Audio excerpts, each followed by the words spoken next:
What's going on, everyone? It's Ben from YGO from Zero, back with another retro Yu-Gi-Oh video and back with another X-Saber format video, the format based around October of 2010 in the TCG. And I have really enjoyed what I've explored of this format so far. I started out with a hero beat deck, which was sort of a more straightforward, just like beatdown style deck. So something very simple to get my feet wet in the format. And looking at the deck I'm showing off today, it might be kind of surprising, but this on paper seems like the exact opposite side of the spectrum. Infernities is a very combo-oriented deck, and it's probably one of the more combo-oriented decks in the format, if not the most combo-oriented deck. The deck basically revolves around doing an insane first turn or maybe second turn play where you basically, get a bunch of searches off of Inferno Archfiend to get a bunch of barriers that you then set up to have a lot of protection from what your opponent's going to be doing, and also get out some big guys like maybe 100 Eyes Dragon or Inferno Doom Dragon, or even just the more vanilla like Stardust Dragon and the like. But this deck has a lot of different paths into that. Now, the main path that you're going down is by using like Inferno Necromancer to bring back the Archfiend to then search out something like a Launcher and then getting those off the field with something like Inferno Avenger to then go into an 8 and then use the Launcher to bring back some things. And, so you can already see from that like there's a lot going on there, and you'll see a lot more of that going on in the games. But I will say that this deck is a little bit trickier, I think, to pilot than Inferno later on in the game's history, when you can go into rank 4 Xyz like Lavalval Chain with the Inferno Archfiends and get them into the graveyard pretty easily that way. Here you do have to use the Avenger, which takes a little bit more doing to actually get going. But I do still think the deck is very good in this format, even if it's of a slightly different form than it will be later. And I think it's got a lot of different tools to sort of do what it's doing. And this list here, I'm not big brain enough to actually cook up a good Inferno list. So this list here is from the user Desowitz, and it got second place at a tournament in X-Saber format that was held on the YGO from Zero Discord server. Link to that Discord is in the description down below if you want to join and play games in this format or any other format that I feature on the channel.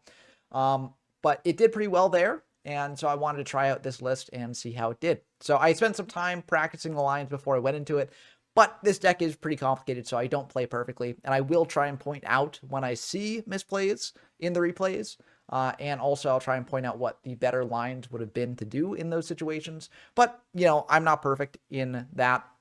And so let me know down in the comments below if you see anything that I miss here.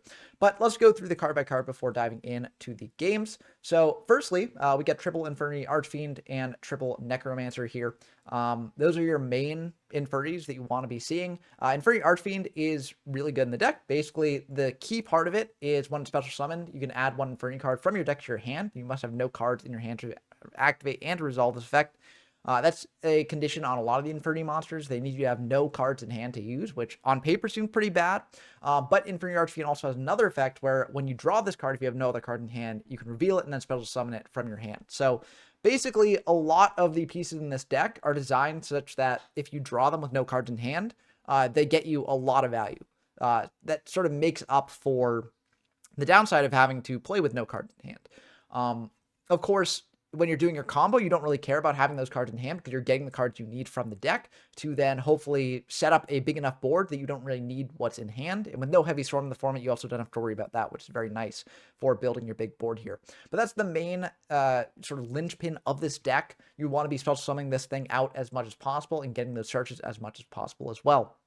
Another way to special summon this out is with Inferno Necromancer, a level 3 Fiend, 0 attack, 2,000 defense. It says when this card is normal summoned, it is switched to a defense position. If you have no cards in your hand, this card gains the following effect once per turn. Just like one Inferno monster in your graveyard except for Necromancer and special summon it. So this enables you to go into your Inferno Archfiend from grave, get a search off that way. You can also search out, or not search out, but bring back Inferno Avenger, which is a tuner, which can then get your Archfiend off the field if you want to go for that. Avenger is also just kind of a nice card in its own right. It's a level 1 Fiend Tuner, 0 attack, 0 defense. Says when a monster you control except Inferno Avenger is destroyed by battle with an opponent's monster set to the graveyard while you have no cards in your hand, you can special summon this card from your graveyard. In that case, the level of this card is equal to the level of your destroyed monster. So that means that this can come back after one of your Infernities died and you have no card in hand, so it sort of retains your resources a little bit there, and you can go into some synchro plays with it. And it being a level 1 also enables us to play 1-for-1, which is very good in this deck to either bring out the Avenger or bring out the other level 1 in the deck, Infernity Mirage. The level 1 Fiend, 0 attack, 0 defense, says cannot be special summoned from the graveyard, so it can't be brought back with Necromancer or with its own effect, but it can be brought out off of 1-for-1, it can be brought out from hand off something like Stitching Street Patrol, which we'll get to in a second. So that is good to know about, because I actually didn't know about that when first playing around with this deck. And I actually saw in a replay someone special summon this thing out like from deck, and I was like, wait, that didn't seem right. And then I reread the effect and realized it just can't be special summoned from graveyard. So that is very important to know for this deck. But its effect is if you have no cards in your hand, you can tribute this card, then target 2 Infernity monsters in your graveyard and special summon them. So this is a good way to bring back your Archfiend, bring back your Necromancer as well if you want more extension, or your Avenger as well if you want a synchro play. Very, very good card in this deck. Now, I mentioned Stitching Street Patrol. This is a level 4 Fiend, 1600 attack, 1200 defense, and you're not really going to be caring about that too much, or the effect that when this card destroys a monster by battle, send it to the graveyard, inflict damage to your opponent equal to the original level of that monster in the graveyard times 100. You're not really going to be using that. The main thing you're going to be using this for is this graveyard effect that says you can banish this card from your graveyard, spell summon 1 Fiend monster with 2000 or less attack from your hand. So this is another way to spell summon out your Infernity Archfiend. It's also a way if you clog up on monsters in your hand to get one of those out from the hand, so that way you can maybe normal summon the other and have no card in hand to then use the effects. So that is good to keep in mind as well.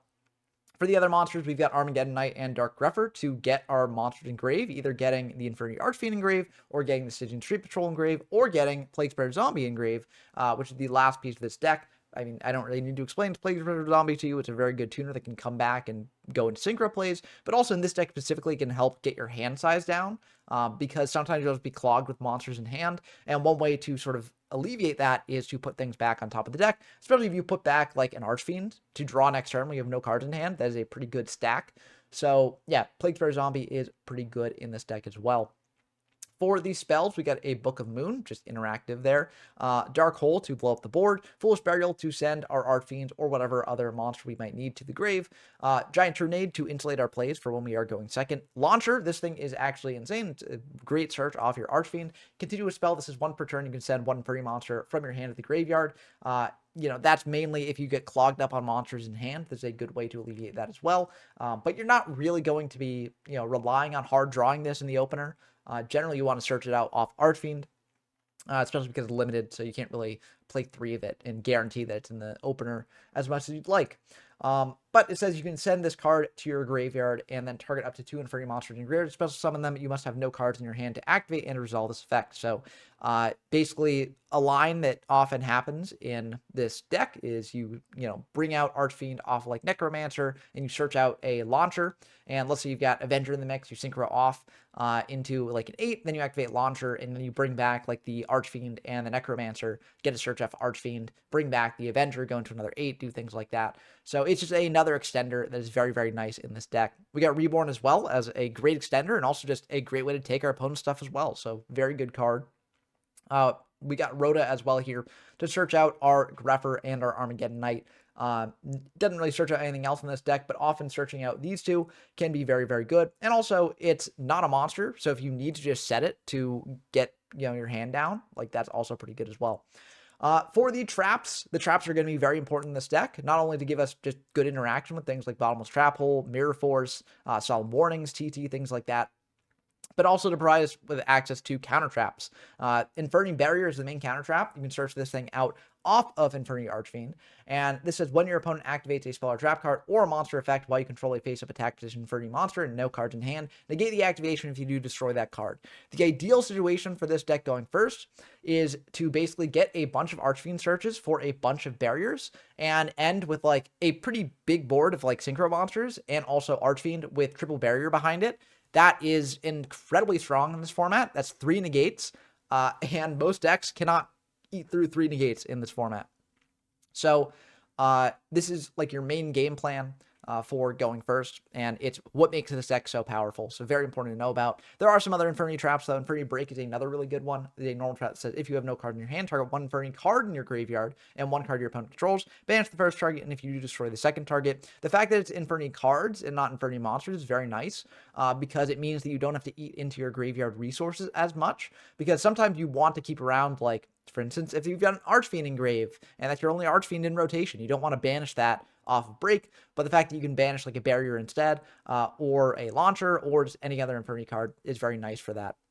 We also have triple Inferni Inferno. This is a normal trap that says discard up to 2 cards, then send the same number of Inferni cards from your deck to the graveyard. This one, you're mainly sending Inferni monsters from your deck to the graveyard to get like your Archfiends and your Avengers in rotation. So it can be very good at that.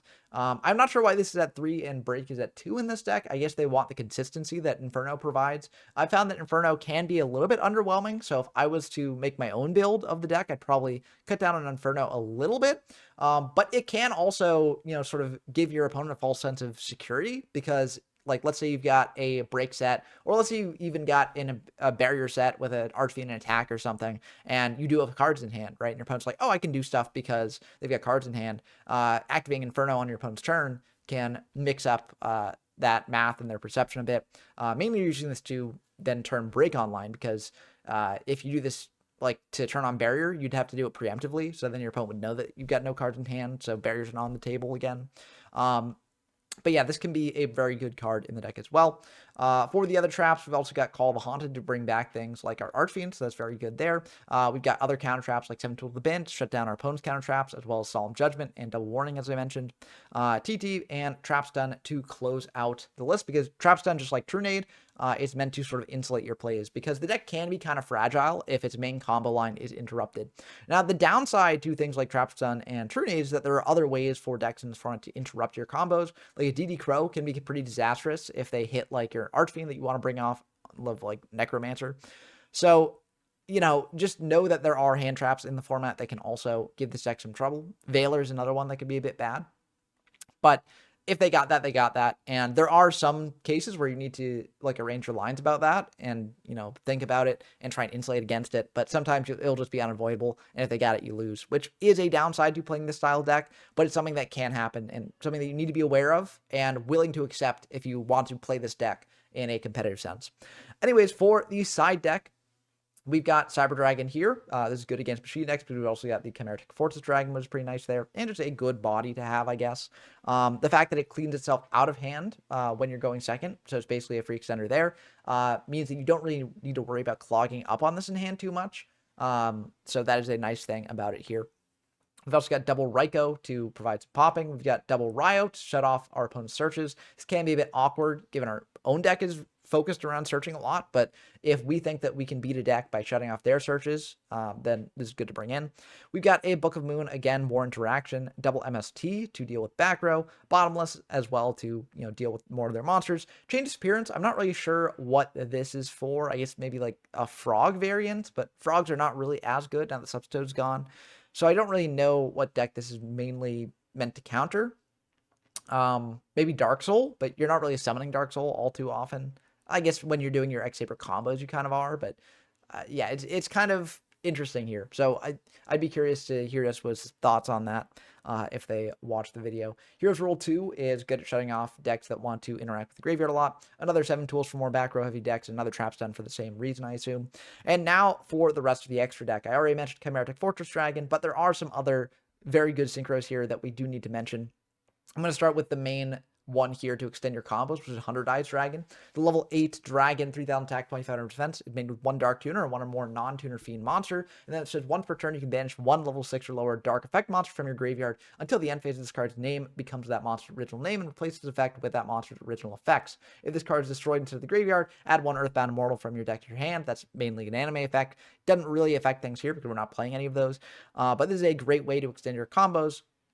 You can banish something like a Mirage potentially to then bring back Archfiend and Necromancer after getting one search off with them and then going into like an Avenger to add up to 8. You can also just banish Necromancer as well to just bring back an Archfiend at the end of your combo. So this thing is incredibly good at extending your combo and also being a big body to bring out in the process of doing your combo. We've also got Inferni Doom Dragon, which is kind of unique to this deck. A level 8 Dark Dragon, 3,000 attack, 24 defense. Made with 1 Dark Tuner or 1 or more non-tuner monsters. And so 1 per turn. If you have no cards in your hand, you can select 1 monster opponent controls. Destroy that monster and inflict damage to your opponent equal to the half its attack. This card cannot attack during the same turn you activate this effect. Now, as a note, that doesn't have to be a face-up monster. It can be face-down. So if you're worried about a potential set being something like a Raikou and you don't have a barrier active to negate that, then this is a way to stop that. It's also just a really big Inferni monster. So if you're worried that your opponent's just going to run over your Archfiend and then activate their stuff to get around barrier that way, you can just have this thing out, and that's a lot harder for your opponent to deal with, especially when backed with some barriers. Other than that, most of the cards here are pretty straightforward. I'll have just Catastrophe, great level 5. Armor Arm, it does come up occasionally. You need to go in to like an Avenger with a Necromancer to then get the Necromancer back in grave to like bring it back and then use effect again. Like, there are cases where having a level 4 synchro is very nice here. We've got a Brionac. This is a really good card in this deck in a lot of situations. If you need to clear out your hand as well as just dealing with your opponent's board, it can be very good for that. And if you're able to just keep looping like Archfiends, you get free fodder to pitch for this. So this thing is very, very strong in this deck specifically. We got Colossal Fighter just as a level 8 that can't die to battle. Dark End Dragon, this is another great remover as a level 8 monster. We've got a Goyo Guardian here to take our opponent's stuff and just be a big level 6 guy. We got Mistworm, which you can make like relatively easily in this deck because you got Necromancer, Archfiend, and then a Plague Spreader will do a Mistworm. So that is a pretty good option to have as well. Scrap Dragon, very good level 8 in this format. Stardust Dragon, same thing. And then we do have Stygian Sergeant, which is also kind of unique to this deck because it requires a Fiend Tuner and 1 or more non-tuner monsters. It's basically a good level 5 that can attack twice, basically. If it destroys a monster by battle, it's up to the graveyard. You can have it gain 800 attack and then attack again. So it's just a body that can get in for more damage, which you do occasionally need to just close out the game. That's going to do it for the deck breakdown. Let's dive into some replays and see how I do. So this is the first game that I actually played with the deck. I did jump into practice a little bit before this in solo mode. So it's not like I have no idea what the combos are. But one of the reasons why I chose this deck is because I feel like once you get the bread and butter combos down, it can be like relatively straightforward to play a lot of the time. We'll see if this game turns out to be like that. But unfortunately, this first hand is not really that good. So this is one of those games where you can't just do the bread and butter combo. You kind of have to improvise a little bit. I think, honestly, here, I probably should have set the Stygian Street Patrol instead of the Necromancer. I set Necromancer because I'm like, okay, this can like wall up a bit. But setting the Street Patrol and potentially getting that engraved to extend on my next turn would have probably been the better move. That being said, I'm still going to set a fair amount here. I don't set Break because I want Break to be online when I've got like the barrier engraved potentially.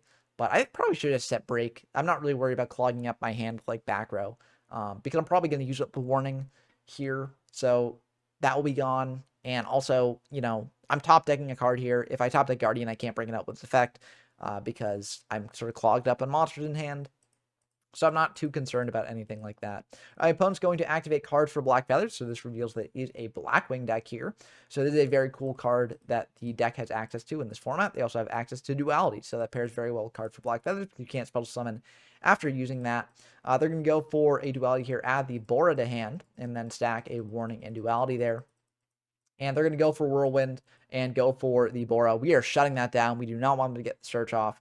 And since they gain special summon, they can't extend further this turn. So I'm okay with that. They're going to set 2 more, pass back to us. We draw a Dark Grepher here, which is actually perfect. We can go for Grepher, and we're going to prio, pitch the Stygian Street Patrol to then send the Archfiend. So I guess this is the benefit of, you know, having the Necromancer set here. If I go into Grepher this turn, then, you know, it's nice having this on field already, so I can bring back the Archfiend and do stuff with it. But I think that's like, I don't know, that's kind of a weird eventuality to predict. So I think, again, I think the Stygian Street Patrol would have been the better thing to, you know, commit to board last turn, but it did work out for us here.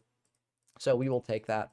We're going to go for Necromancer. Unfortunately, on Flip Summon, it does not change the defense position, which is kind of awkward.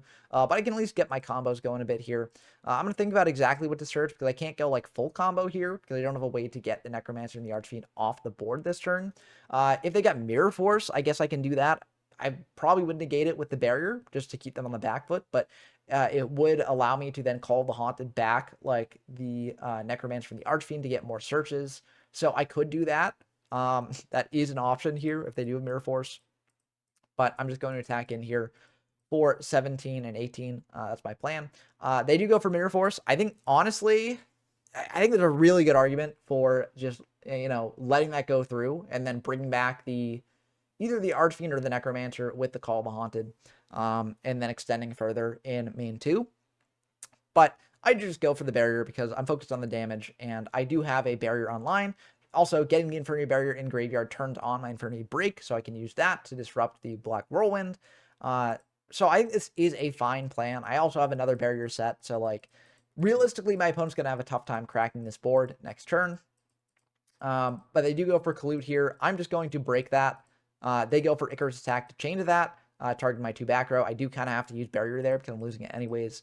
But yeah, so it's not the best for us. We did lose the barrier, which is unfortunate, but we do have this Call of the Haunted if they do have ways to deal with our board here. I'm just going to attack in for 17 and 18 and see if this all connects. Looks like it will all connect, so I feel pretty good about that. So we can just Call the Haunted back the Stygian Street Patrol there and go for lethal. If they've got if they got Torrential Tribute, then I can summon out Necromancer main 2, bring back the Archfiend, get another search, set a barrier most likely.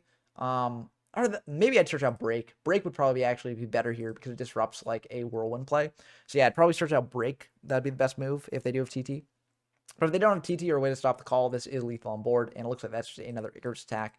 So that will indeed be the end of the game. We're going to go on to game 2.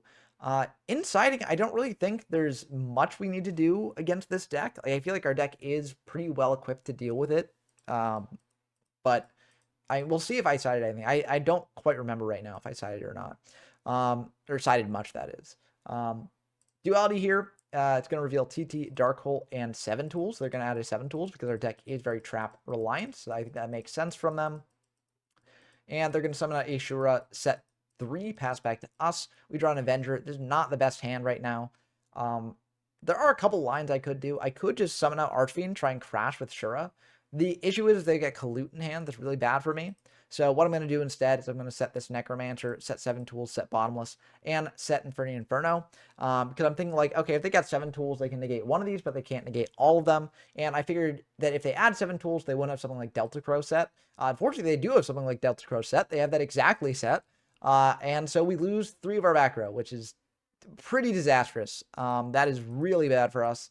We kind of wanted to keep those around. I guess maybe I could have just set like Bottomless and 7 tools or 7 tools and Inferno. Like, I guess I could have done that, but I don't know. It's just really awkward here. They do have the Collude as well, so my play just summing out Archfiend and attacking in wouldn't have worked either. This is a really bad situation for us to be in, all things considered. I maybe should have just tried to do the Archfiend play anyways, because I would be taking more damage here, but at least I'd be able to just... Well, actually, I wouldn't even be able to summon out Necromancer and just go for that, because I have this Avenger in hand as well. So it's not looking too good for me. I'm just going to set Avengers, set a TT, pass, and see what I can do here. My opponent's going to go for a Blizzard, targeting the Shura. And unfortunately, we're just in a really bad spot. They go for Armed Wing. I let it get to this point. We are probably like going to be basically dead on board if they've got anything else. They do have a Bora. So I do have to like TT this essentially to try and just bait out the Stardust activation. Just so I'm taking a little bit less damage this turn. I could have let this go through because, this is not quite lethal this turn. It's 2,800 with the Armed Wing, and then 17, so that's 45, and then 25, so that is 7,000. So I still have 200 life points left, but I do not like my odds at 200 life points, so I do want to bait out the Stardust, or this will bait out the 7 tools. Either way, I bait out something at least, and the TT is probably not going to get more value later. But unfortunately, it's still not a really good spot for me. I think either way, even if I had left the TT, we would be in a bad spot. And yeah, barrier is not really going to do it. So I'm just going to admit defeat, go on to the next game here. We are going to go into game 3, and we are going first. So if we can pull off combo, we are going to be feeling pretty good about that. We do indeed have combo here, so that's very nice. We go for a Foolish Burial to send a Archfiend, summon out the Necromancer, set 4, and try and go for the Necromancer on the Archfiend. Unfortunately, they do have a DD Crow, which is a good side deck card for this deck, so it makes sense that they would have it. Just kind of rough there, but it's not the worst thing in the world. We do have defense position Necromancer, which can block some of their attacks. Unfortunately, we can't use Barrier because Barrier needs us to have a face of attack position Infernity. But We do have a bunch of counter traps if they do have stuff to do trap-wise. And it looks like they're just going to set 3 pass. We draw Inferno. We're just going to set that in case we draw like an Archfiend to get a search off there. If we don't, we can always just pitch with Inferno and try and do stuff with that. But our opponent's going to summon out Bora and pass. We're just going to try and use Inferno. This is more just to bait out interaction if they've got it. If they don't have it, then we get the Judgment out of hand. So we've cleaned up our hand a little bit. We do lose Judgment, which is an incredibly powerful card. But I feel like it's still worth trying to do this because I figure that if they think that we're going for Inferno here, they probably think that we can actually do something here. That'd be pretty good, which we can do because we can get an Archfiend out from Grave. So that's something, right? And then we get a search off Archfiend. So that's pretty good too. So I guess they kind of have to stop this. Yeah. So I guess that it does make sense, but I'm perfectly happy just to use this as bait for their 7 tools. I guess I will also just use the 7 tools. I think I could have not done that, but I guess I just want to get the combo going as quickly as possible. But yeah, we're going to bring back an Archfiend here and search out an Avenger so that way we can go into a level 8. I figure they don't have like a warning or something like that, or else they probably would have used the warning. Although I do think that I should have switched the Necromancer to attack here just in case they had a warning. Because if they had a warning and my Necromancer was in defense, then that would actually be really bad for us because they would be able to stop that. I've got no cards on field and no searches as well. So I would have Break online, true, but Break's already online, so I don't really want to do that. So I should have switched the Necromancer to attack. That is my mistake. That is a lack of experience with the deck. But luckily, it works out pretty well here. So I'm able to sync off into a 100 Eyes here and get a little bit more extension going, banishing the Necromancer to get that effect to bring back the Archfiend. And now Archfiend can search out another barrier here. And I feel like this should be pretty good. I could have done... This was probably the best I had to do here. But yeah, I'm going to attack in with the Archfiend over the Bora. If they do have like a Kalute, I can barrier that. But I probably should have attacked the other way just to get more damage in. Because again, if they got Kalute, I can barrier it. So I don't really care about attacking him with 100 Eyes. They're going to go for a True Nade here, and I will barrier that because I do have a second barrier. So they're going to go for Sirocco here. And we are going to Infernity Break, targeting the Infernity Inferno to get rid of that Sirocco. They pass back. We can't do anything with that 1-for-1, but we can just set it here. Attack in for 48. And we do still have another barrier here, so I'm feeling very good about that. And I'm not really sure what they can do to get out of this situation. Blizzard is going to come down. I think I do just barrier this because I don't want them to go into a 6 and potentially attack over Archfiend. If they go into like Bryo and attack over Archfiend and then bounce our 100 Eyes, we're in a really bad spot. So I do have to barrier that. They can't normal summon the Shura because they normal summon Blizzard. And they are going to go for a value play here, so that way they are able to attack over our Archfiend either way here. But at least they can't go into the Bryo play, which would be disastrous for us. So that's 500. We do use Avenger here. Just bring back an attack. They can't get another attack in here. So this maybe bluffs that we've got a barrier set. And they're going to pass back to us. We draw Mirror Force, which is pretty good. We can't do anything with this Avenger, but we can just attack over the Blackwing Armwing here. Again, we're kind of bluffing that we've got a barrier set here. So now they have to consider if they've got Kalute, whether to use it or not. I think they would either way. But now that we've sort of done that, we can switch the Avenger to defense because it doesn't really give us that much benefit, you know, bluffing that we have the barrier here.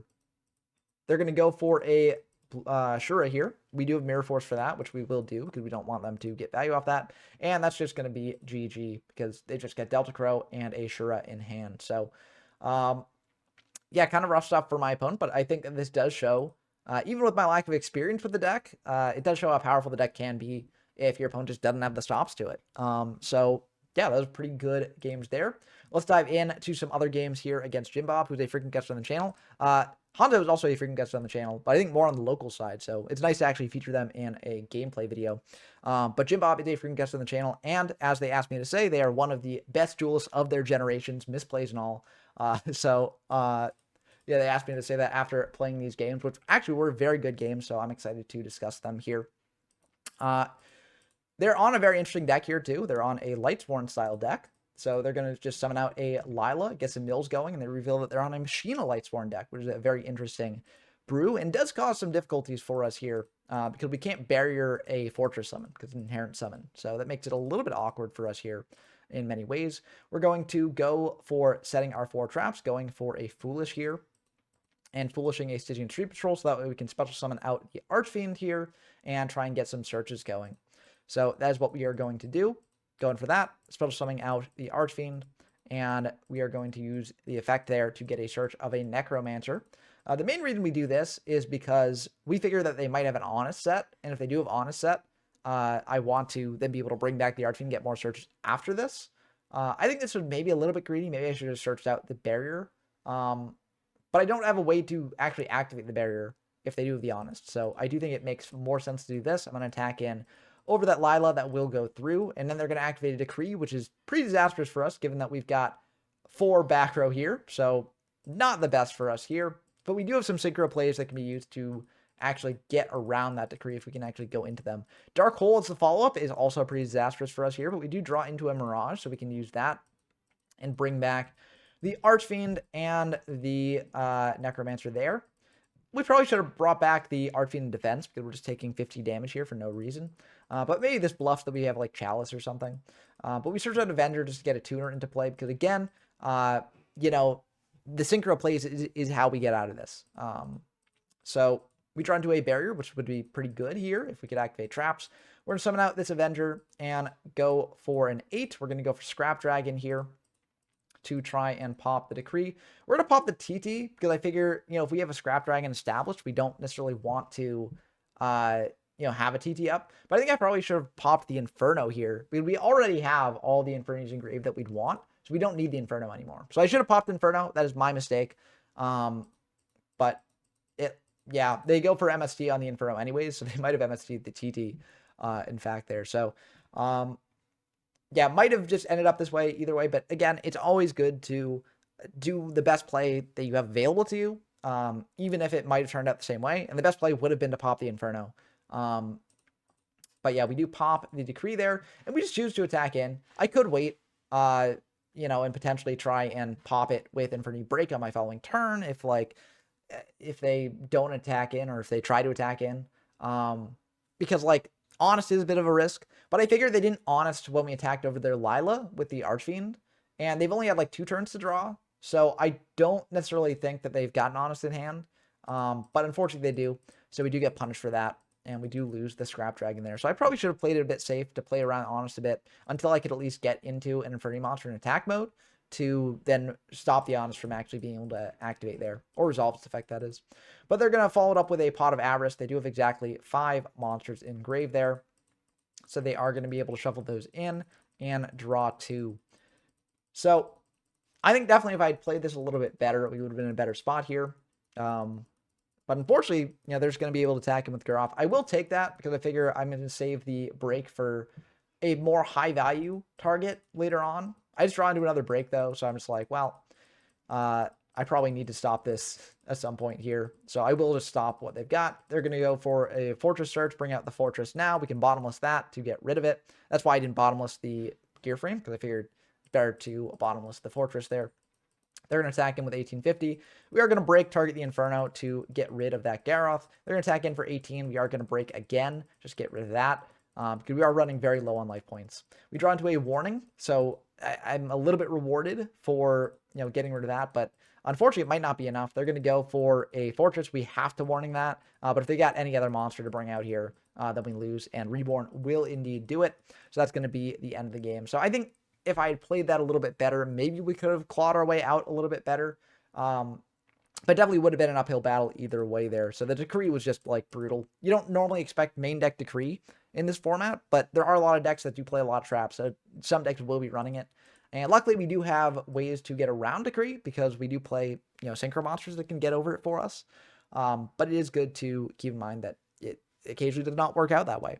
We're going to start by just setting Necromancer just as a body, and then setting 4 traps, passing back to our opponent, seeing what they do. They're going to go for a Gear Frame here. We could Warning this, but I figure we've got the Bottomless to stop a Fortress summon, and it's just better to get rid of a Fortress with the Bottomless while we can. So unfortunately, they just, you know, American Sniper just hit the Bottomless. I mean, I mean, I don't know. I didn't even, you know, put thought into where I was setting these. I just set, like, in order left to right from hand. So it's not even like I like mind gamed the bottomless there, and they were like, oh, of course you put the bottomless there, but yeah, just kind of rough that we then had to warning the fortress because our necromancer kind of want that online, especially with the Inferno here to send Archfiend to the grave. This is a bit of a thinker here because we could just use Armageddonite to get the Guardian Grave, and then we could Inferno the Avenger, but we could also just hold the Avenger in hand and just normal summon it out to then go into innate that way. Either way works. But yeah, we search out launcher here. This is what I mentioned where like occasionally we'll go into the launcher plays here to then extend further. So we're able to, go into 100 Eyes, bring back the Archfiend and the Necromancer there. Use Archfiend to search out a barrier here and set the barrier. Use the Necromancer to bring out an Avenger. Go into another 8. We're going to go into Stardust just to protect our board. We're going to 100 Eyes, banish the Necromancer, bring out another Archfiend here, get another Inferno barrier search, and set that. And then just attack over that gear frame. Attack in with the Archfiend and the Stardust. And I'm feeling pretty good about the state of affairs here. So they are going to go for another gear frame. We could negate that with Judgment. But I figure if they use the effect, we can just negate that with Barrier. So that would be a bit better for us. But they are going to go for the Fortress. We can't use the Barrier on that because it's an inherent summon, but we can use the Solemn to cut that off. If they do have another way to bring back the Fortress, then that's going to be a bit bad for us. But they did use up their Force. I assume they only play one. Because generally it's like a one-off that you play to search off gear frame and do that. But if they do have 2 other machines in hand to bring back that Fortress, that might be a little bit rough for us. If they do that, though, we can still get over what they've got next turn because we've got Stardust to negate the pop on the Fortress. We got 100 Eyes to run over the Fortress. So, yeah, I'm feeling pretty good about this overall. They are just going to crash into our Archfiend there and then main to activate an Avarice. But, we do get to bring back this Avenger on the battle phase. So, I forget if the log shows how quick this is, but yeah, it wasn't like a BM thing. It was like it was like less than 5 seconds. It was 3 seconds between sending the Archfiend and Grave and bring back Avenger. So, but yeah, you bring back Avenger to keep the barrier online, and that's why you do it, and that's part of why Avenger is really good to have. Besides the fact that it's a tuner, but we are going to be going second here. I will say we did cut down on some of the spell trap removal. Like we took out a True Nade, we took up Trap Stun, things like that. But we did want the MSTs for the Decree, so that's why we have those.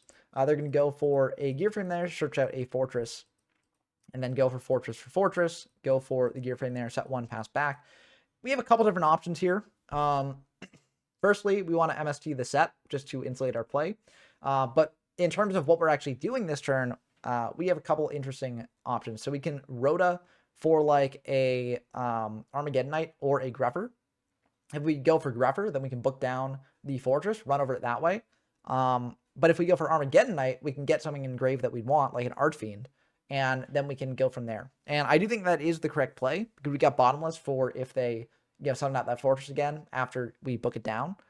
So I do think that the Armageddonite is the option to go for here. 1-for-1 doesn't do anything because we just bring out Avenger, and we don't have anything to combo with that. So we're just going to send the Archfiend, and we actually keep the 1-for-1 in hand. I probably should have said it, but I'm a bit worried that they maybe can go to a Black Rose play here. I'm not sure how, and especially with like Book of Moon and Bottomless, it's unlikely. So I should have set the 1-for-1. But I mean, I think it probably is going to be fine. The one punishes if we draw into Archfiend, and we don't draw into Archfiend, so it works out. We can't attack over the Machine Fortress, so we just switch that to Defense Pass. Here I should have set, I think, the Dark Hole and the 1-for-1. I don't think their deck has many synchro capabilities, and they can't go to JD this turn. So it's just like, it's just running a risk for no reason, basically. They are going to bring out their other Fortress off of the Force, so that's awkward here. And then they're going to summon out an Honest because they have not normal summon this turn. So this just gets in for 1100. But yeah, no Heavy Storm is definitely something that I'm trying to adjust to. And I'm not adjusting to it well, apparently. But I do just set the Mirror Force here pass. Again, I should have set the Dark Hole in the 1-for-1. I don't know why I'm doing this. But I'm just sort of, I'm getting rid of one of the best qualities of this deck. I guess Inferno is a reason to do it, because if I draw into that, then I can potentially get something going here. But I think I probably still should have set a fair bit here and just use the Inferno later. I don't know. It's a bit tough. They're going to bounce back the Ons there, so I know they've got that. And we do draw into the Archfiend here, so we do get punished. We don't get the search off the Archfiend. And yeah, that's just kind of rough for us. And I think I should have still set the 1-for-1 Dark Hole, because we drew into just something else, right? We could still use the Inferno on what we drew. So yeah, maybe there's too much hindsight talking, but I think there wasn't really a reason not to do this. I guess one reason to do it is because we got 1-for-1, so we can pitch the Archfiend either way here, go for a Mirage, and then Mirage to get back both Archfiends. Now, this only gets us one search because the Archfiend you have to have no cards in hand to activate and resolve the effect. So while these both can activate while we have no cards in hand, after one searches, the other will not be able to search. So I guess this does block against like Veiler, right? Because we have 2 activations, so we can do that. But I'm just going to set a barrier and pass back or attack in here. I think I probably should have searched out Break, if I'm being honest, because I already have 1 barrier, and I need a way to stop the Fortress from just running us over. So that is my mistake here, but it looks like they don't have the Fortress, so it worked out for us. We got Reborn here, which is actually a very interesting card that we can use here. We can actually take their Fortress, bring that back, attack over their set, and get in for 36. And given that they didn't have a way to bring back the Fortress last turn, I feel pretty confident about this. But we'll see what happens here. They are going to go for just pitching Force and Fortress. So I guess they just have the Fortress in hand and not the Force. They do play 2 Force. Good to know for the future. But yeah, this is actually really awkward for me. If they choose to attack the Fortress into the Fortress, they can actually... basically, both these effects will activate at the same time. And I can only negate one of them with a barrier. So they're still able to pop like both my Archfiends here, which is not good. Yeah, so that is a bit unfortunate, but they just choose to attack in to our Archfiend here, and then they're going to set 1 pass back. So it's a bit awkward here. I could just attack in with the Fortress into their Fortress. They get to basically pop probably our Archfiend for free. So they target just a random thing with one of them, and then the Archfiend with the other, and then I negate the random other thing they target, but I do lose the Archfiend there. So that's kind of unfortunate. I think it still was the right play to do in the moment, because they are such low life. What I do is attack into the set with the Archfiend. If it's a Raikou, I can negate that with the other barrier, and then I get full value off both barriers. But it just is very unfortunate for us here. But yeah, I should have done that. Unfortunately, I don't. I try and take it slow. I do attack into the set with the Archfiend. And then I just choose to bide my time. Just trying to dig for a different out, like if I get into a break or something like that. I don't think that is what I should have done. I should have been more proactive, since I have more life points than they do. They are actually in a very precarious spot. I do a Solemn Judgment here to stop the Fortress from coming back, which they don't likely have much fodder in hand to bring it back at this point. So I think I should have just done this. This was completely my bad, and I think it did lose me the game. But let's look at what they actually had in hand here, because I will say I do lose this game. So I'm curious to see if I had done that play, would things have turned out differently for me? They probably would have summoned out Honest here and tried to attack in for 11, because they would have popped the Archfiend, or they would have gone for Avarice first. I guess they could have gone for a level 6, but I think that's a bit risky into our back row here. I probably would have let the Honest go through. Avarice I might not have let through. I might have used a Judgment on that, but it's tough to say. But yeah, they do get to use Avarice here, draw 2. And yeah, they do have monsters after this, so yeah, it's just kind of rough here. Yeah, they bring out the Lumina. We know about the Honest, so we could actually Solemn that instead at this point, like getting back into the game as it is, because this does potentially represent lethal on board with that Lumina. But the reason I don't is because if I draw into any Infernity, I just win the game. Or not any Infernity. Well, actually, basically any Infernity. Except for... No, Avenger still does it, yeah. If I draw into any Infernity, I basically win the game. Because I can just run over the Lumina. And I can negate the Honest with the barrier. So, I just let that go through.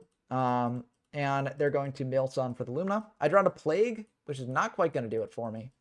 Good card, but it's not really what I need right now. I go for Inferno here. Just sending an Avenger, which I don't want to draw.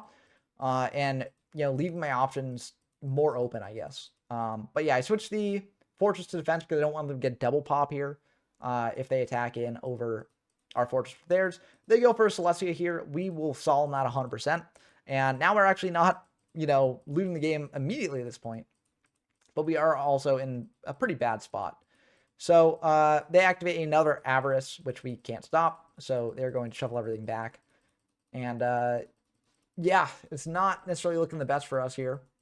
They're just going to attack in to our fortress. Then you get a pop off that. They're going to pop one of our barriers. They're both barriers, though, so it doesn't really matter there. They're going to MST the other barrier. And then if we draw into Archfiend, we potentially have a chance here.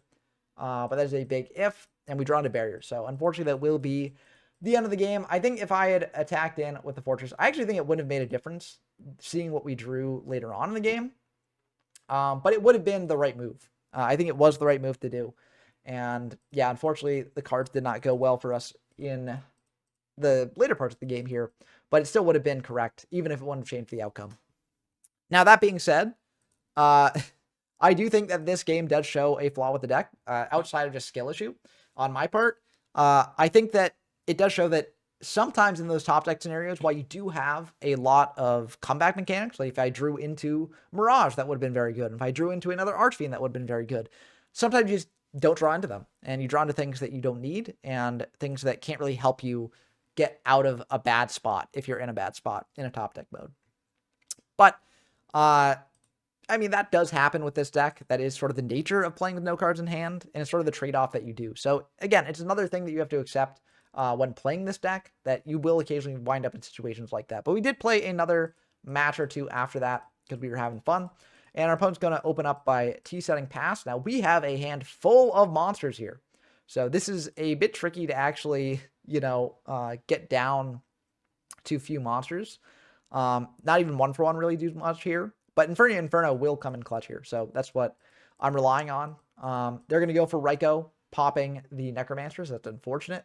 But I can bring that back off Mirage, so it's ultimately okay. They do mill a Fortress as well, which is also not the best for us. They go for a Gear Frame, searching at a Force, so they're able to bring back that Fortress. They're going to attack in with the Raikou and attack in with the Gear Frame here. So not ideal for us. But we draw an Armageddon Knight, which is pretty decent. We're going to activate a 1-for-1 and just try and bring out a Mirage here. See if this baits out anything. It does not. We're not going to use Prio because we can't use Prio because we don't have anything in hand. But we're going to go for Inferno, and they will flip up the Royal Decree, so that's unfortunate. But we do have ways to actually, get our hand down, and we will do that. We send a Plague Spreader Zombie here. We are going to Plague Spreader Zombie, stack the Mirage, bring back that Plague Spreader Zombie, so then we're able to go for a 6 into a Brionac here, or Brionac bounce the Decree. I maybe could have won the game here if I had try and bounce like the Raikou or maybe the Gear Frame. I don't quite know. Maybe there would have been a line to victory. So we'd bounce back the Raikou instead, and then brought back the Infernities Archfiend and the Necromancer, searched out Launcher, probably, then brought back Avenger, got into an 8, probably, not sure what 8 I would have gone into. I guess I could have just gone into, like, Doom Dragon, just a big 3k guy, or 100 Eyes. But yeah, that gets us there into Launcher. We activate Launcher, go into another 8. So right now that's 8,300 total. And I bounce back Raikou, we're saying. And then I go for 100 Eyes, bring back the Archfiend, just get another search, and then bounce back the Gear Frame. And yeah, that does equal lethal. So I could have gotten lethal this turn. Again, this comes down to like inexperience with the deck, unfortunately. But yeah, I definitely should have bounced back the Raikou, and then I would have been able to win the game here, just leaving them with a Decree. That being said, this is still a extremely good spot, and it is a spot that I'm going to set up a board where it basically wins the game anyways, but just going for lethal when I had it probably would have been the move. But yeah, I searched out a barrier, just to have that. Necromancer back the Avenger, go into another 8 into the Inferni Doom Dragon. Here I actually use Inferni Doom Dragon to pop the Raikou later, but just to play around Honest a bit more. But yeah, I go for 100 Eyes, copying the Mirage to bring back the Guardian and the Necromancer, searching out another barrier here. So I'm just getting set up for next turn, really.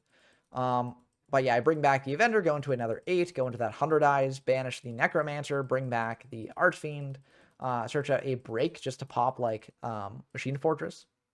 But yeah, I used the Doom Dragon to pop the Raikou, dealing, I think it actually deals 100. Yeah, it should deal 100. So they should be at 7,900, not 7,800, but it ultimately won't matter here. I mean, this is a very tough spot for our opponent to actually break out of. It could have been lethal if we had seen that line, but unfortunately, again, I'm a bit inexperienced with the deck, so apologies for that. But my opponent's going to go Force for the Fortress, and they're just going to mid defeat. Because we can deal with the break, so we can just break the Fortress. And yeah, I mean, there's not really much that they can do there.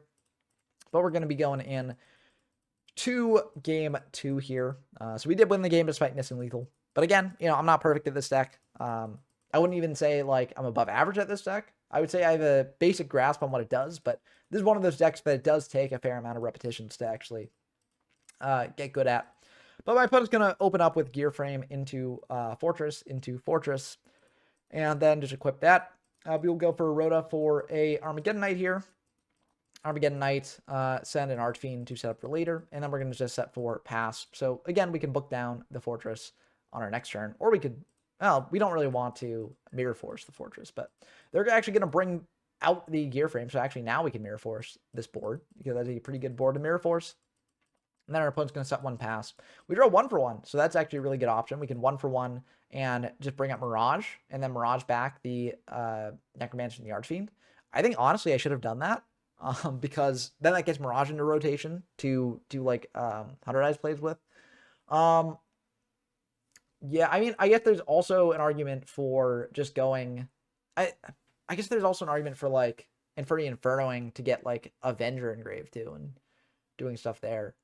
But yeah, actually, so what I should have done is I should have done 1 for 1, pitch Necromancer, bring out Mirage, bring back Necromancer and Archfiend. Archfiend get a search, activate Inferno to send whatever I search to grave, and then send an Avenger to grave as well. And then bring back the Avenger with the Necromancer, go into an 8 into 100 Eyes to then banish the Mirage, bring back the Guardian and the Necromancer, search out Launcher, Necromancer back the Avenger, you know, set up Launcher. Like, I think I should have done that. So that was my mistake. I definitely could have done more high value plays here. And let's just hope that doesn't come back to bite me in this game. But I will just search out a barrier and set that and just pass. I don't want to run into a Raikou. I'd rather just, you know, wait for them to flip it up and then negate that with the barrier. But yeah, this was a very low value play for this turn. There wasn't really much downside just going for 1, bring out Mirage, bring these back, do a much more aggressive play. And also I could have done Doom Dragon as well, because I'd just be making 8s all the time. And so I'd be able to Doom Dragon pop their set in case it was a Raikou. So that was just completely my bad. I completely flubbed this one, this turn. But again, let's just hope that my opponent can't punish it. Looks like they can't. We draw into the Avenger off the top. So that's pretty good. We're going to go for 1, and then bring out a Mirage here. We can go for Necromancer, try and bring back that Avenger. It looks like that will go through. Funnily enough, so my opponent does scoop over the course of this turn, but I think I clogged my zones too much.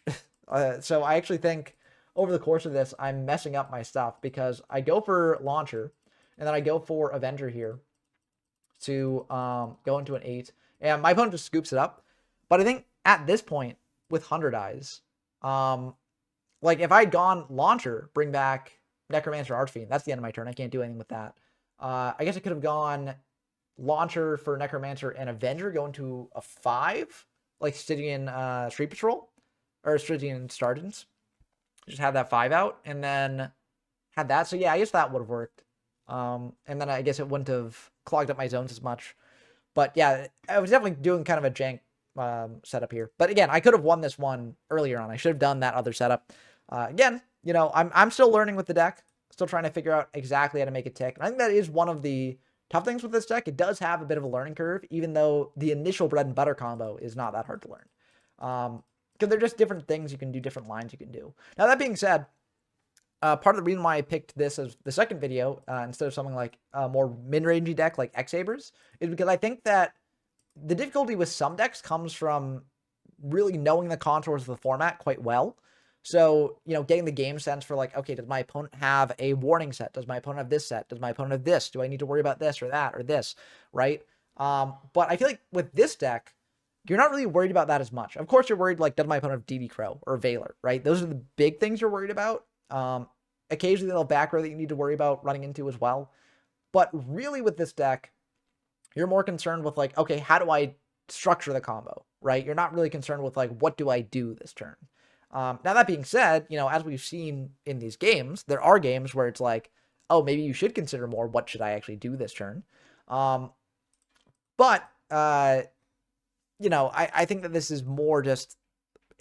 So this deck's more about, like, the actual, what you're doing with, like, your actual cards, rather than what's my opponent doing with their cards. And I think that makes it a bit easier to wrap your head around than some of the later decks in the format. But my opponent does have a Decree here, which is going to be annoying. Shuts down my traps, but I do have a True Nade to potentially stop that. They will indeed go for Raikou Pop my Archfiend, which is kind of what I was hoping would happen, because I do have this Archfiend, or this Necromancer that I can do stuff with here. I go for True Nade now. I think that was a mistake. I should have waited on True Nade, so that way I'd be able to actually bring back the Guardian. I think I actually might have forgotten that I had this Mirage in hand that I couldn't get rid of. So that is my mistake, because now I'm just sort of, like, in a bad spot. Like, I can't really do my plays this turn.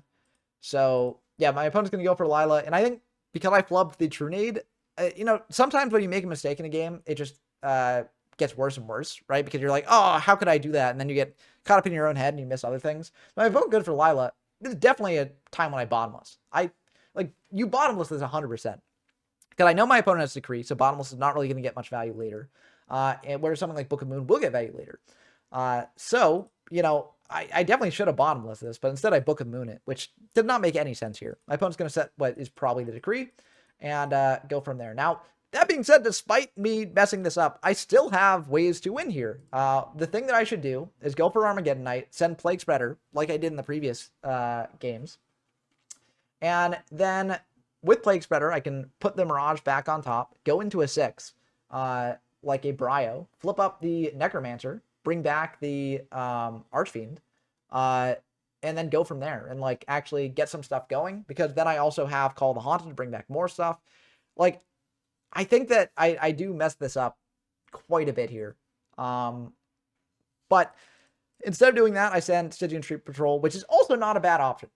I will say it's not a bad option. So what I do with Stygian Street Patrol is I get the Mirage out of hand, and then I can flip up Necromancer, bring back the Archfiend, get a search off that, and potentially make some stuff happen there.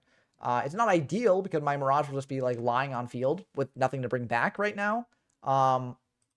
But it is something that I can do. So it's not the worst thing in the world. It is not good, but it's something. That being said, I messed this up quite a bit. I go for Stygian Street Patrol, and they will go for Decree. I chain Call the Haunted to this, because I'm like, aha, this is what I was waiting for them to activate Decree, and me chain Call, so that way I could bring back the Archfiend and get the effect off. This won't get the effect off, though, because I've got the Mirage in hand. So I just completely messed that up, too. So I really do throw this game quite hard. Part of it is the True Nade that I mentioned earlier. I shouldn't have done that turn. I should have done it on a turn when I actually was going for combo, so that I could set up my barriers and stuff to actually stop the Decree from coming down. Part of it was not bottomlessing the Lila. Part of it was using up the book when I didn't have to. Part of it was just doing this play. So yeah, this is just a brutal misplay on my part. And I really do think that, like, this game was very winnable. If I just saved what I needed to for when I needed it. But unfortunately, I didn't do that, and I get majorly punished for it. So they're going to bring out a Trooper, run over the Mirage. So again, this Mirage just gets wasted. I draw into Mirror Force, which doesn't do anything under the Decree. I attack over the Trooper and attack indirectly with the Archfiend here. So I'm actually getting in, like, a fair amount of damage, which is kind of surprising. But it won't last forever. And they do go for the gear frame there, searching out the Fortress, pitching Fortress to then, you know, bring out the Fortress, attacking over my board here. And they do attack over the set, which is the correct thing to do, so that way I can't bring back the Archfiend on the following turn. They will equip the gear frame to the Fortress, pass back. We do draw a Rhoda, which can get us a Grepper, but it doesn't really do much here. So it's just deck bending at this point. Yeah, but if I'd had the book, I would have actually been able to book down the machine into Fortress and do stuff there. So again, like, you know, it's just the mistakes compounding on each other. And I think if I hadn't made those mistakes, I would have been in a much better spot. I would have actually been able to do combos, get some stuff going. And unfortunately, I don't do that. They attack in to the Archfiend here, which is actually, I think, a major misplay on their part. Because if we draw into the Archfiend with no cards in hand, then that sort of gets our plays going. Because if that happens, I can go into a Catastrophe. And because I basically special summon out the Archfiend, search out Avenger, summon out Avenger, and then sync off into that, I could also just special summon out Archfiend. Now, I couldn't get out of the Necromancer. Yeah, so it'd just be the Avenger play, really. But that is a very good play here because Catastrophe is kind of annoying for them to deal with. You know, Catastrophe deals with the Aaron, it deals with the Fortress. The one thing that it doesn't deal with is if they like equip the gear frame to the Fortress, then that would stop it. But I still feel like it's very good, and they're not doing that. So yeah, if I'd drawn into Guardian or Archfiend here, that is, then you know that was potentially a way out of the situation. But unfortunately, I did not do that. And again, I completely flubbed game one. Game one, I should have won. Like I would say 9 times out of 10 if I had done the correct plays there, but I didn't do it, and so that is an unfortunate thing. And again, that's another thing with this deck. I do think that sometimes I do think it's more straightforward than some of the mid-range deck, but it can definitely be skill issued, and I definitely had a skill issue there and messed up with the lines. And if you mess up those lines, like you're not really given too many more chances after that. So yeah, I definitely messed that up. My opponent's going to summon out a gear frame here. I could potentially like TT this potentially, but I want to save TT for like the Fortress summon. So they're just going to go for Searching Fortress there, attacking in for 1800 with the gear frame, and then passing back to me. I will go for Inferno right away, just so if I draw an Archfiend, I can get that back. I draw into break, which is not really going to be that helpful here, but I set the break. Part of why I do this instead of just, running out the Archfiend next turn and just crashing is because I figure I've got TT, I've got these breaks to pop what they've got. I've got book. I've got a lot of interaction here, so I don't need the Archfiend in hand. I can just send it to grave, potentially enable me to draw another Archfiend and use that effect, and then get stuff going. Or if I draw into like a Necromancer, I also get stuff going there. So I felt like this was the better play to do, and I still stand by that. Unfortunately, my opponent does have Cold Wave, so that is going to be a bit unfortunate. I go for Inferni Break, so I'm at least able to pop the gear frame, but they probably have a way to lethal here if they've got a way to get out 2 fortresses, which they do indeed have that because they've got a force in hand as well as these 2 fortresses, so that will indeed be the end of the game. So a bit unfortunate there. Not much I really could have done this game, I think. The one thing would have been like to summon out Archfiend Crash, but that doesn't actually change much because, they still activate Cold Wave. Then I'd be able to get nothing activated here, really. So, yeah, I think if we had actually won game 1, which we probably should have, then maybe this would have been a good match 3. But I think I really let down the deck here in this match. And honestly, like, I think earlier on in the match we lost there, there were some lines that I missed, and maybe things should have turned out better there too. So this is definitely a deck that, even though I'm saying it's, on, I think, the easier side of decks to learn in the format, which is kind of surprising because it is a complicated combo deck, I do think that you do really need to have those lines down pat, and you do need to get some reps with it. But I think once you get those reps with it and get the lines down a bit better, the deck is like pretty consistent. The deck is pretty straightforward in what you're doing a lot of the times. And I think the deck is very strong. So I think this deck is really good in the format. And I think it's a fun deck to play too. Like, I enjoy this deck. Maybe because I just remember the Inferni cards fondly from my childhood. And like them being cool in the anime and them having a cool gimmick with just playing with no cards in hand. I think that they're very fun overall. So if there's a deck that appeals to you, definitely check them out in X-Saber for them because I think they're very good. But that's going to do it for this video. I hope you enjoyed as always. Let me know what you think about Infernities down in the comments below. If you want to play games in X-Saber format for yourself, head on to the YGO from Zero Discord server. And as always, I got to shout out my patrons who support me and encourage me to make more videos like this one. Big shout outs to Rincewind, Porkstrike Coon, Brendan Docker, Tyler Compton, GeoMyFest, Dump Truck, Scout Zero, and Damon Hess. It means a lot that y'all supporting this way and encourage me to make more videos like this one in the future. Anyways, that's going to do it for me. I hope you enjoyed as always. And until next time, I've been Ben from YGO from Zero, and I'm signing off. Peace.